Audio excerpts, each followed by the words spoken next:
So, good afternoon, everyone. I'm Dr. Carl Knappett. I'm the Walter Graham and Homer Thompson Chair of Aegean Prehistory and Chair of the Art History Department at the University of Toronto. And I'm delighted you could join us for today's ROM Connects program in support of the new book, Finding Fairness, from Pleistocene Foragers to Contemporary Capitalists. I'd like to begin by acknowledging that the ROM sits on what has been the ancestral lands of the Wendat, the Haudenosaunee Confederacy, and the Anishinaabeg Nation, including the Mississaugas of the Credit First Nation, since time immemorial to today. And I'm delighted to welcome my friend and colleague and author of Finding Fairness, Justin Jennings, for today's talk. Justin is Senior Curator of Latin American Archaeology at the Royal Ontario Museum, as well as Associate Professor of Anthropology at the University of Toronto. He has conducted fieldwork in Peru for more than 20 years and has published on ancient states, early cities, and feasting in the Andes and other parts of the world. He is the author or editor of many books, including Globalizations in the Ancient World and Drink Power Society in the Andes. And for this webinar, I encourage you to submit your thoughts and questions via the Q&A feature during the program. And we will be live to answer your questions at the end. Please welcome Justin Jennings for today's talk. Thank you, Justin. Over to you. Well, thanks, Carl, for that introduction, and thanks everyone for joining us today. It's a great pleasure to talk to everyone and to celebrate this book. We are live throughout. I think we've gone since January until fully live, so there'll be a few hiccups here as undoubtedly as I share my screen. As Carl said, what I'm doing today is presenting on my my new book, just came out last month, called Finding Fairness from Pleistocene Foragers to Contemporary Capitalists. And I wanted to start just by acknowledging that first image, and several of the ones you're going to see after this are all done by Katie Kalecki, an artist that I collaborated with in many of the pictures that you're gonna see. Like I said, some of the illustrations. And the book is about what I think is one of the fundamental tragedies of humanity, and that is that we have a mind, and I'll get into this just a second. We have a mind that I think is hardwired to seek fairness, but yet time and time again, we've created societies that are manifestly unfair. And so the book is about trying to probe that question. Why does that happen time and time again? What's going on? How do fair people create societies oftentimes that we see that have lots of issues in terms of equality? And so what the book does is looks across 20,000 years of history since the end of the last ice age, all the way up into contemporary capitalism, and then thinks a little bit about some of the implications of our search for fairness and the peculiarities of it in terms of framing what we might do in the future. And I should say that for the most part, archaeologists, historians have looked at this in many different ways, but oftentimes we look at it in terms of different eras, and sometimes we often look at it in terms of people that are despots, that are forcing their will on people, that are making people do what they will. And what I'm going to argue here, briefly, and of course you'll see it more in the book, is that oftentimes people look at the existing conditions and try to find what they think is the most equitable solution for their group. And in doing that, sometimes they go down paths that lead towards consequences that actually can oftentimes ratchet up inequality in different circumstances. So I'll try to outline some of that today, and then hopefully we'll get into it a little bit in the discussions, since I'm only going to take about maybe 15, 18 more minutes of your time here in this presentation. So as I said, this is a time, 2020, of just incredible. It's a moment. It's one of these pivotal moments, I think, in human history.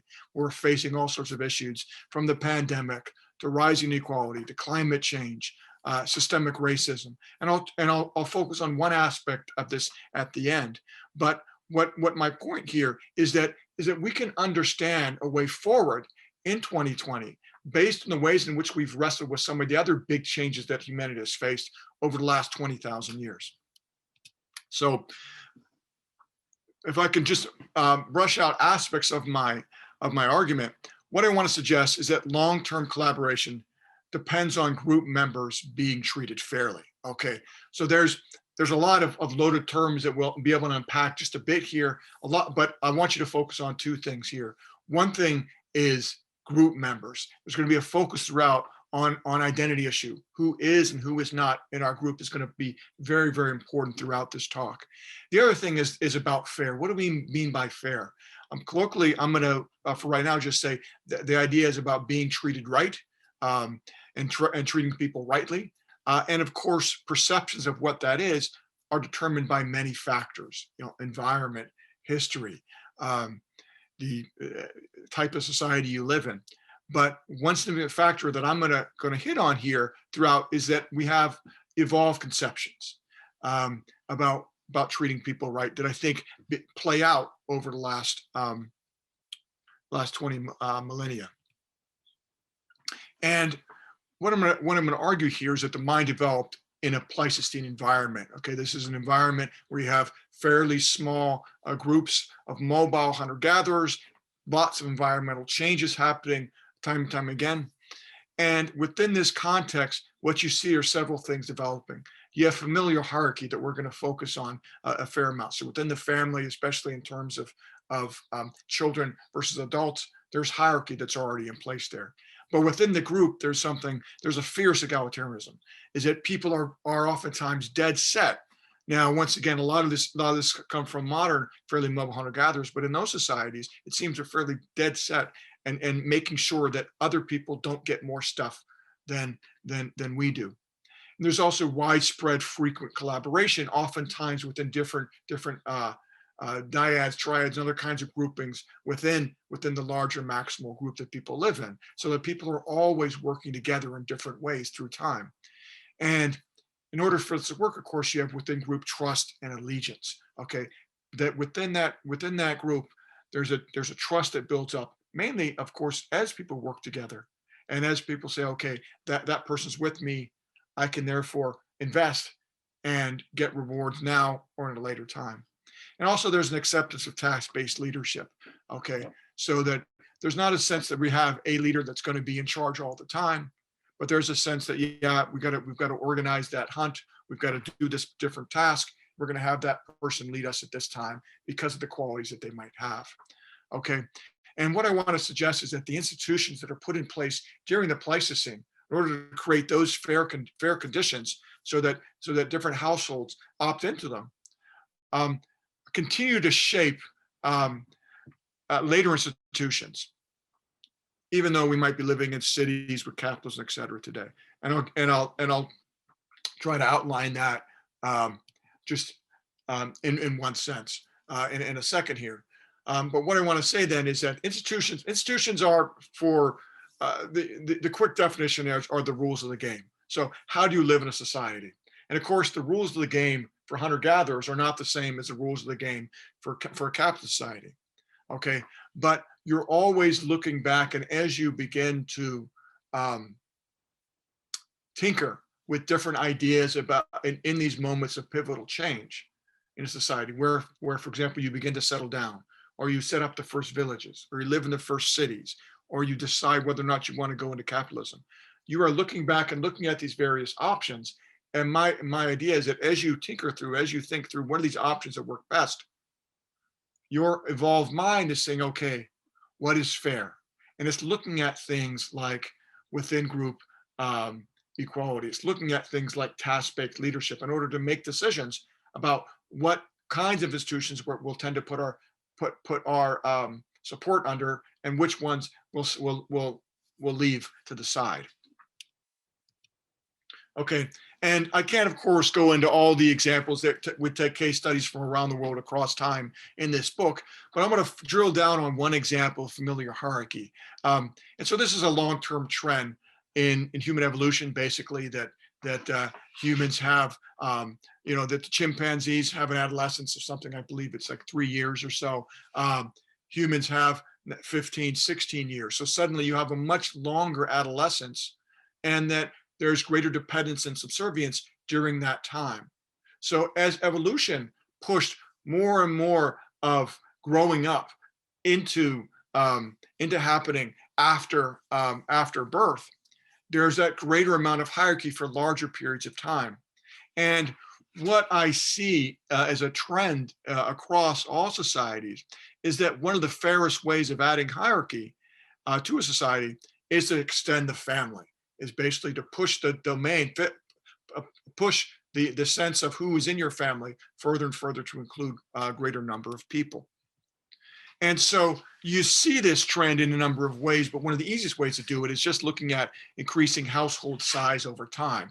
So this is an example from the New World, from Scott Ortman's work, but you can see that basically what it's showing is that across all these different examples in North, Middle, and South America, you're seeing the same trend, that over time, people's households get bigger.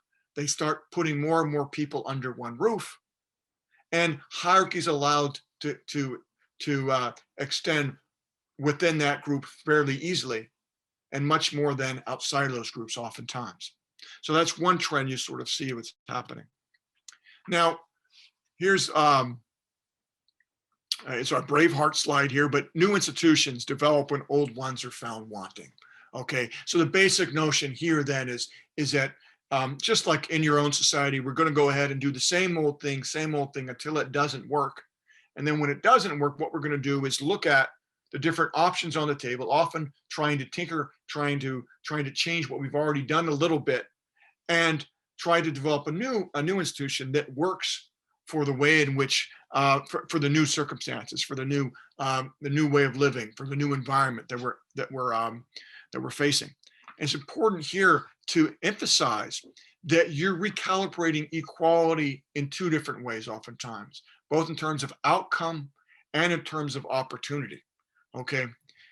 In hunter-gatherer societies, you have both in play, but oftentimes this equality of opportunity is about prestige, that people don't gain more stuff, but they gain more prestige. They gain sort of psychological benefit.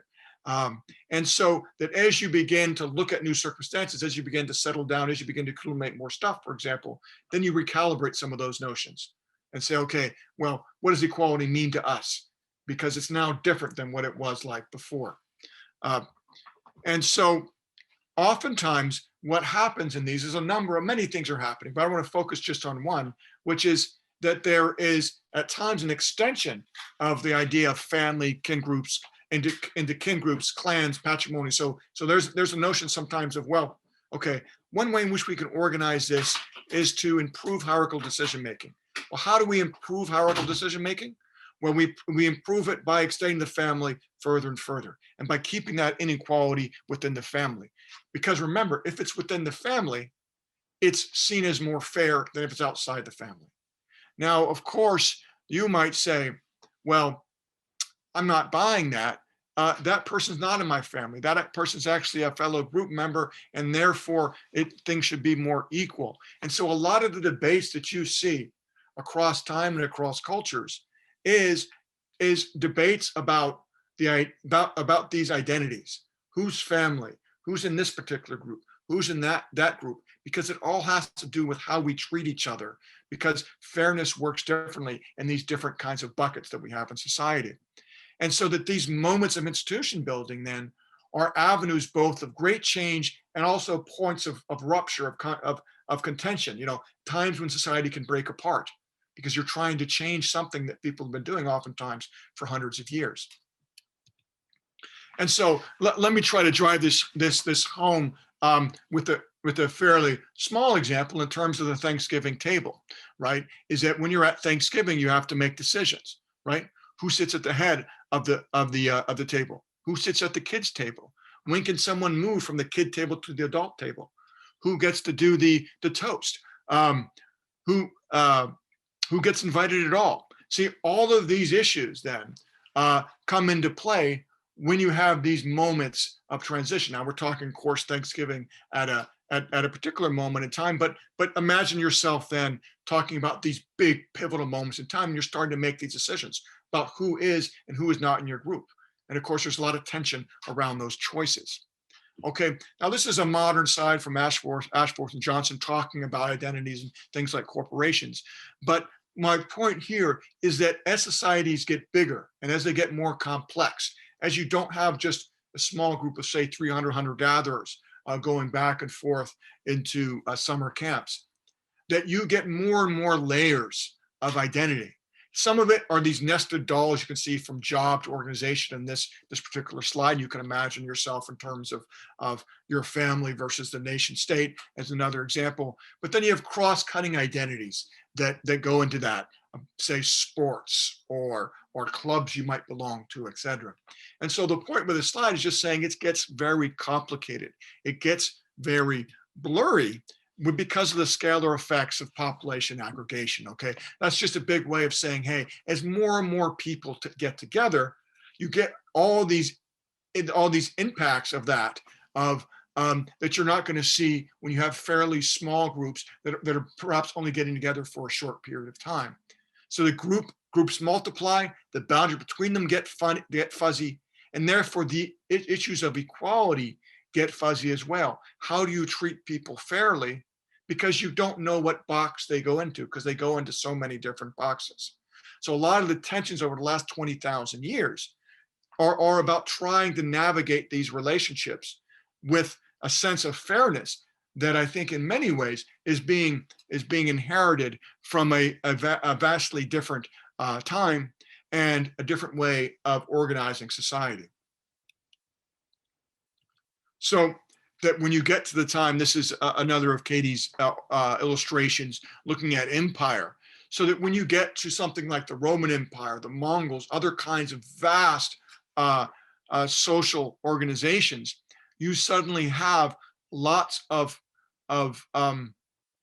conversations and lots of cross-cutting conversations and lots of debates about who is who, right? Because once again, if they're in your group, you have to treat them in a certain way. If they're in your family, you have to treat them in a certain way. And if they're another person, if they're other people, you have to treat them in a way altogether. If they're other people, you don't have to treat them fair at all because they're not in your group.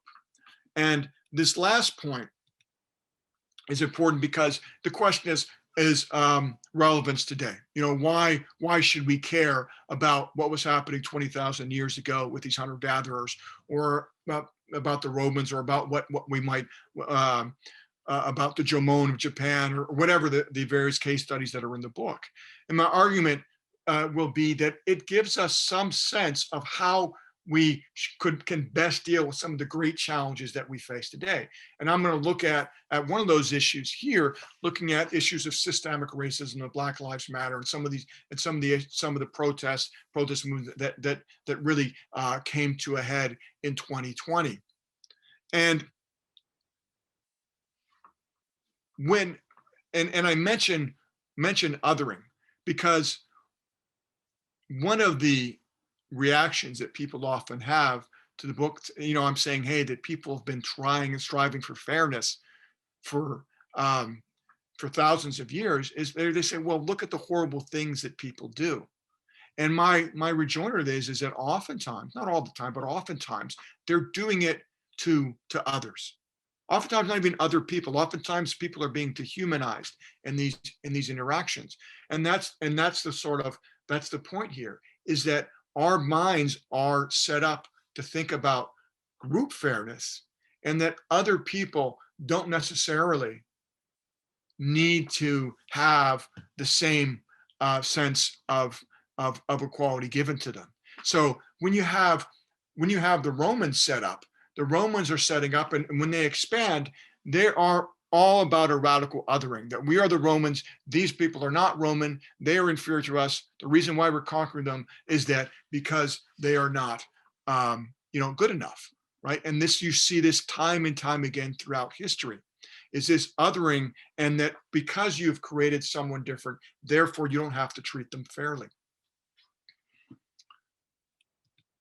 And this builds off a characteristic seen in humans and other animals called homophily, which is basically within group preference. Okay, so within group preference, the whole idea of birds of a feather flock together. Now, this can be based on all sorts of different attributes that people might have.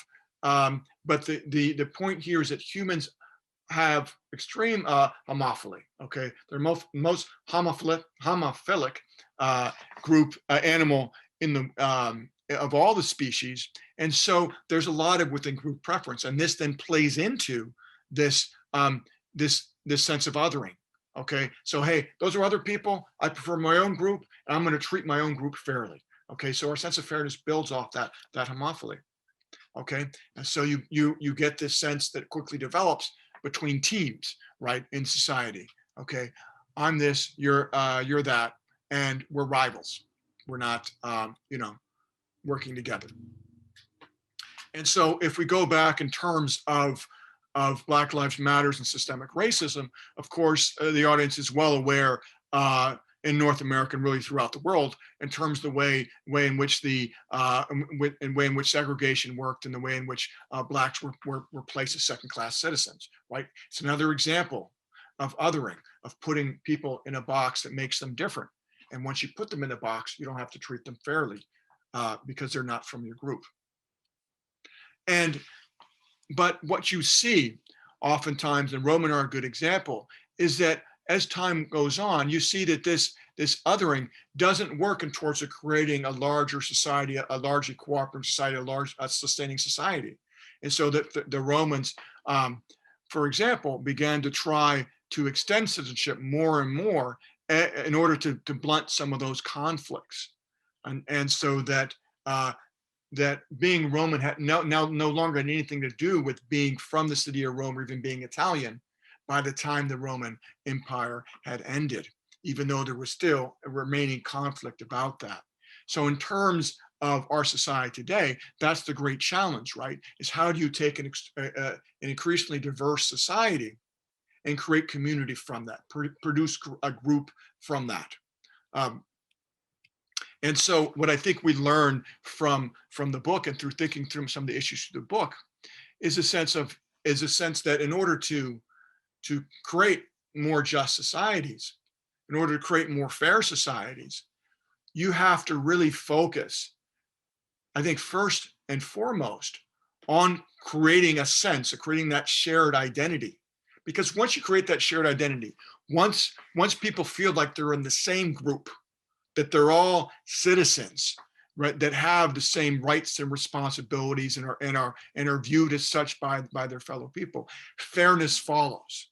Okay, because once you think they're you, then you have to treat them as such. And so we can then use that what I think are that sense that we have evolved from our mind in order to get the kinds of societies that we want to engender. And so that then is to conclude is that I do think that archaeology has great relevance, and these great histories have great relevance in helping us to find a way in order to deal with some of the great challenges that I think are on the horizon over the next few decades. So thank you very much, everyone, for your time. Great. Thanks so much, Justin, for raising these really pressing and urgent themes, really. And it's quite inspiring to see a kind of deep historical perspective on this, and one that ranges globally as well, I might add, from having read a few of the chapters. So, a real sort of broad and in terms of time and space sort of approach to this really important topic. I've got lots of questions that come to mind, but we're not here to hear my questions. So let's go to the Q&A, and I will convey some of these to our speaker. And first up, so for the 20,000 years span of your historical synthesis of evolved human group dynamics, do you partner with the anthropology and sociology professions? How inspired are you by the disciplines of anthropology and sociology in your approach, I think? Yeah, so thanks for that question. I mean, there's two parts to that. One is a kind of different ways to write these books. I mean, in some sense, I sort of went into a corner, and got a bunch of books and kind of thought through things and started writing, and so it was very much an internal process for me, getting all sorts of influences in different places, but saying, hey, look, there's some big issues here that we're facing. We've faced issues that, of course, not quite like this, but I think similar broadly. And so what can we bring to bear from different places? So, I mean, there's a lot of influence in terms of sociology and anthropology. A lot of it, for example, I don't talk about theory here, I certainly can, but things like collective action theory. One of the big challenges that we're talking about is, well, how do we collaborate? How do we collaborate in bigger and bigger groups? How do we collaborate in bigger and bigger groups in an equitable manner? And what we oftentimes see is that attempts to be equitable get short-circuited over time, and then you end up sort of moving into things like despotism, right? And so my book was very much about the earliest so for example, if you knew where capitalism was going, like Marx did, you wouldn't advocate for capitalism. But if you're talking about it a little bit earlier, like with Adam Smith, you advocate for it because it's the best of the available options. So I was looking at those moments of time doing that, and certainly, getting all sorts of influence from sociology and anthropology, in crafting sort of my notions for the book. Great, thanks. So our next question is, what about inequality within the group? Women, for example, or more or less educated members within a group. Yeah, and so you get this notion, and this is an interesting notion, especially because you see a lot of hunter-gatherers, and what we, I was fairly careful in terms of talking about familiar hierarchy in terms of children versus parents, because the data that we're getting increasingly, and we're actually getting some good data even now in terms of archaeological as well as just ethnographic, is that there's a lot of effort on women's parts in order to maintain their own social networks, in order to blunt attempts to put them in a more subservient position. But yet at the same time, what happens over time, yes, in many places you end up with, and not certainly in all places, but women being put in roles that they may not want to be in. And so what I think generally happens here sometimes is that you have families that are set up, and the family unit begins to expand. And then what happens is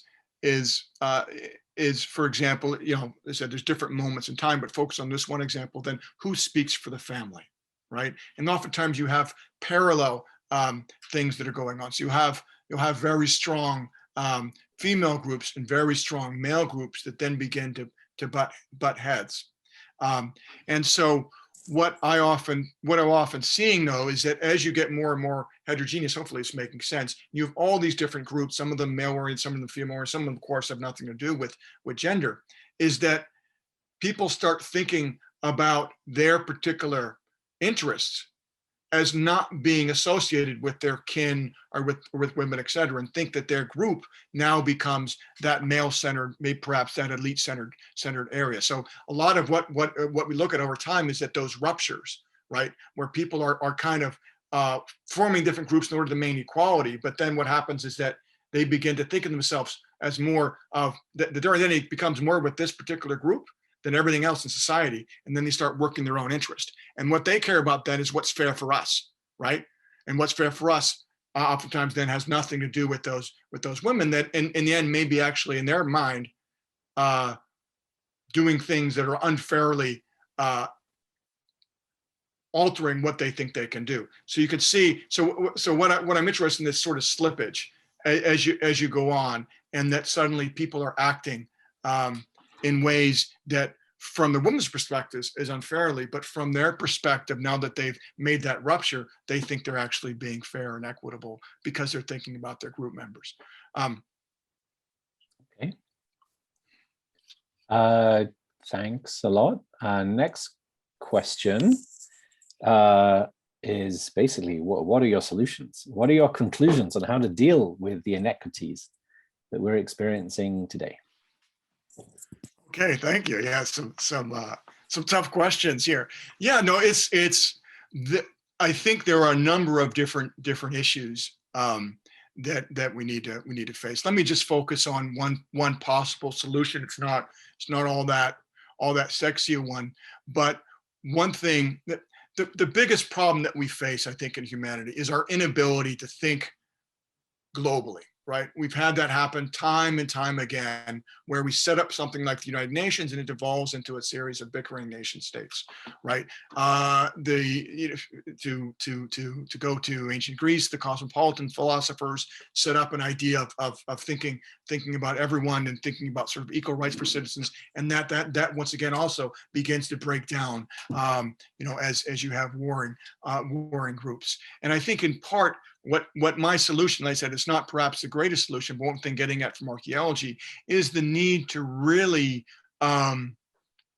work on scaffolding. What I mean by that is what are the intermediate organizations, and how do we make those as strong as we can make them, so that people have those strong identities with those organizations, and then can begin to move upward further and further into a more global sort of idea, so that we can deal with issues like the COVID pandemic and issues like climate change, where I think there's a lot of energy, but a lot of frustration that global action can occur.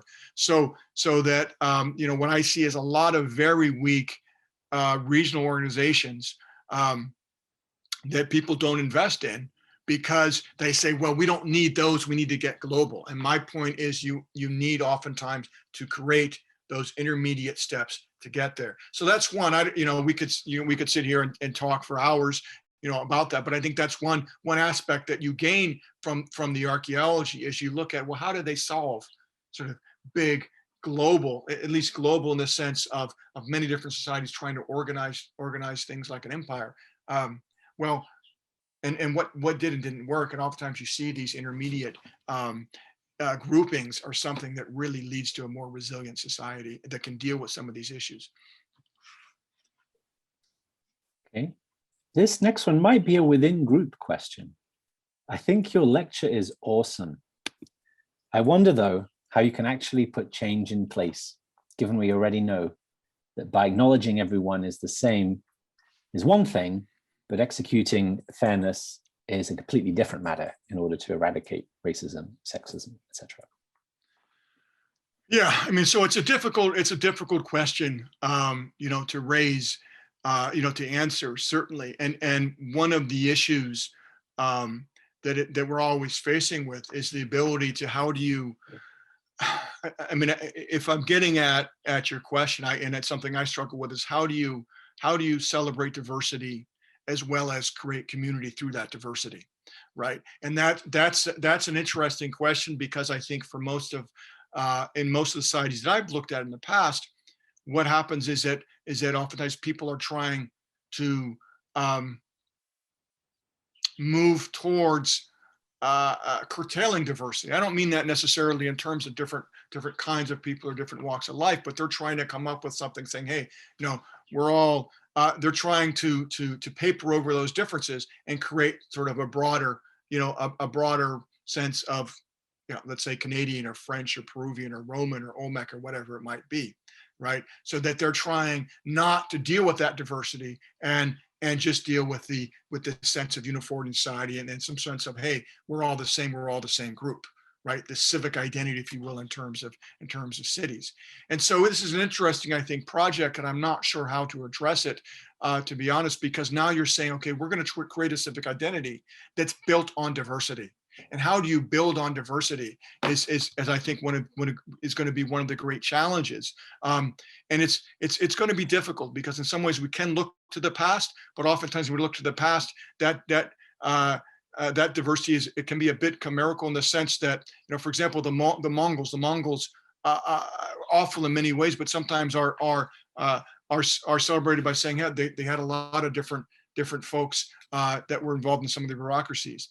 Yes, but at the heart, they were very much had a conversation about being Mongol and the importance of being Mongol and the rights of Mongols to rule, right? So so I said, it's not really answering your question because it's something that I'm struggling with. It's something trying to figure out, yeah, how do you do this? Because, you know, we're making commitment as a society to go ahead and try to, I think, find a new way of organizing ourselves that doesn't subsume, you know, for example, the old Henry Ford, there's a famous thing that people talk about in anthropology classes where Henry Ford used to have this celebration of you'd have always workers from different places have all their they would wear like clothes that they, you know, from where they were from their homelands, and then he would have them go through this thing on stage and all come out as workers, right?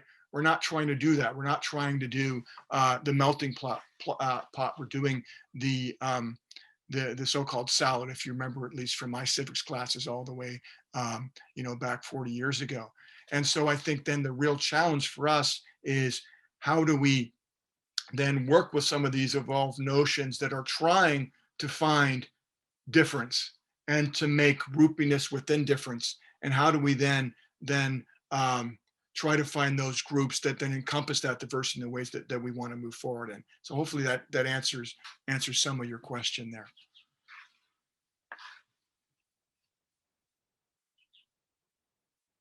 There was a question about homophily, which I think for interests of time has disappeared now, but I thought it was quite a good question. You know, on what basis can one say that the human species is the most sort of committed to or showing evidence of homophily?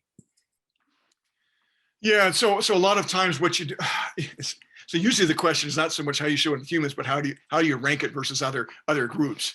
And I'm certainly not an animal person, but what they'll go ahead is that they will usually how it's looked at is in things like food sharing, you know, and looking at the history of food sharing within different species that live collectively, and looking at the amount of food sharing, the amount of grooming, and who's doing what with whom. So it's almost like a social network analysis. If you look at, you know, Bobby's with Peter and Ahmad and whatever it might be, all these different groups, and you begin to trace that. And so they look at humans by far tend to be are much more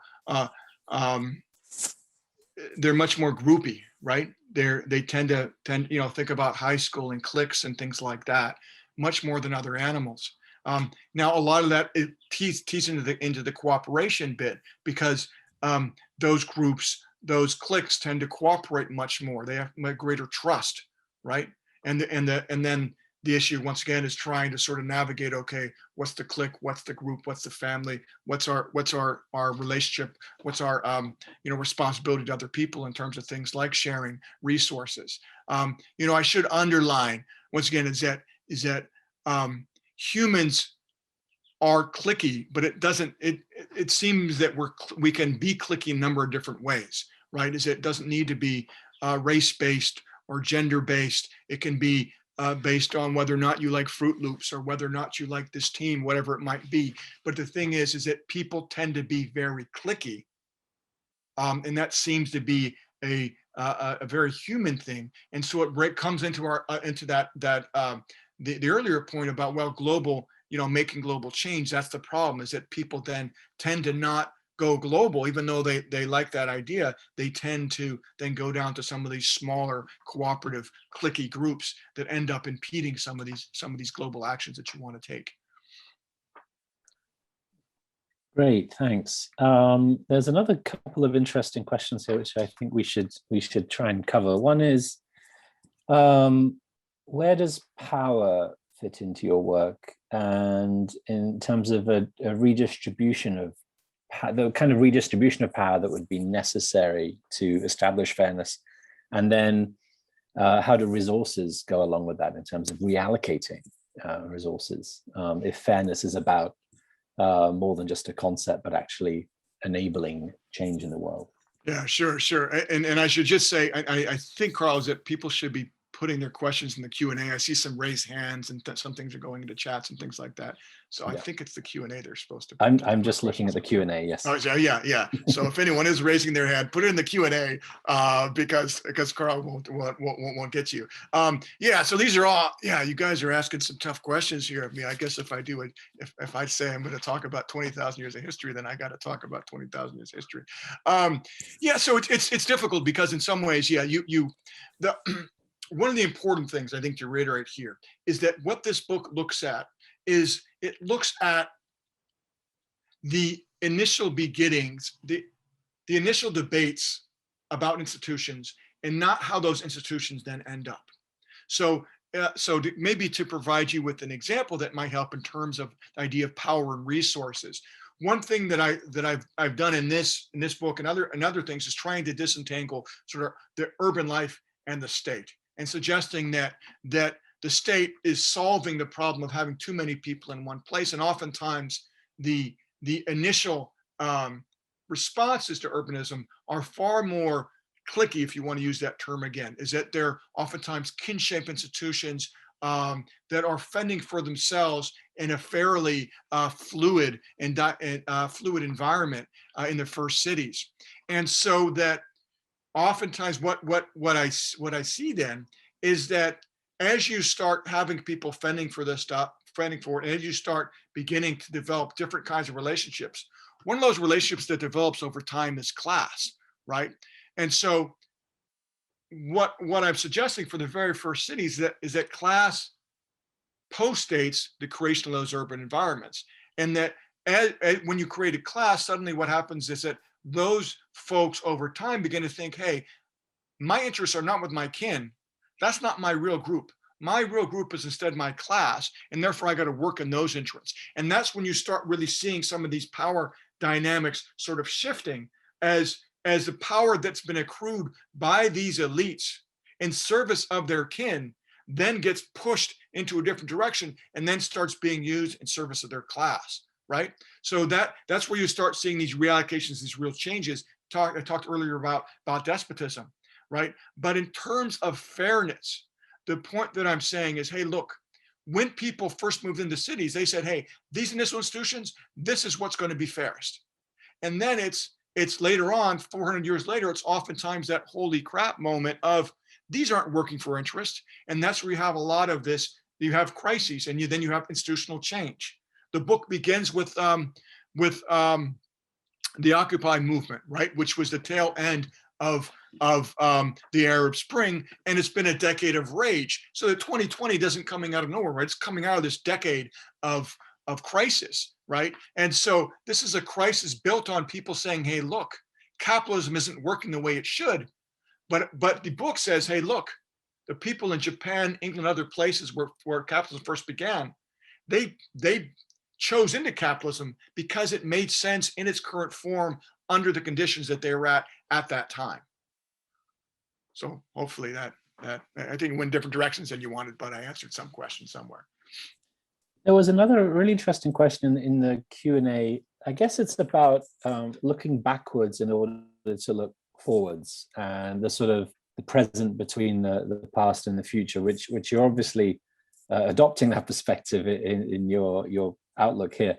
But the question was about restitution and reconciliation in a Canadian context in terms of treatment of Indigenous peoples, and you know, the notion that for fairness moving forwards, one needs to have a kind of a looking back at what's happened as well.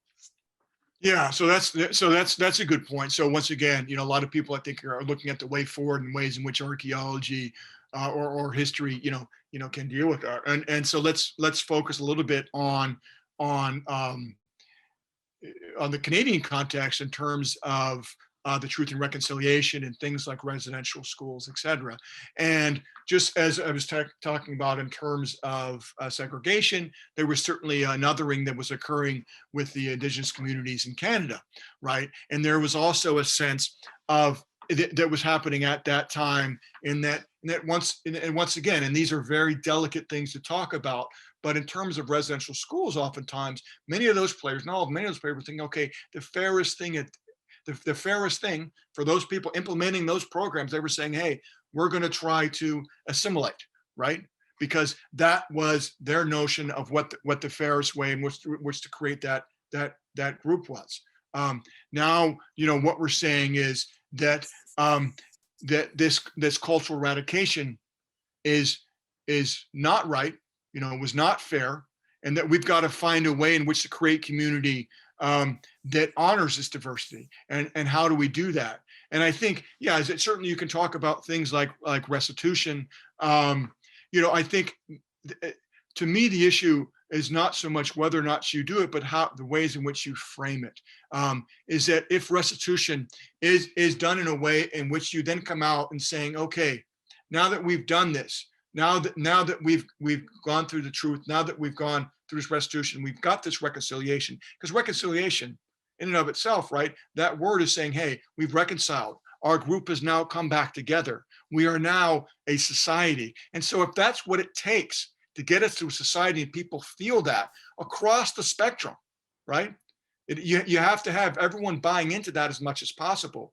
Then, like I said, the equity and the goodwill follows, because people are, I think, hardwired to feel that way for that group.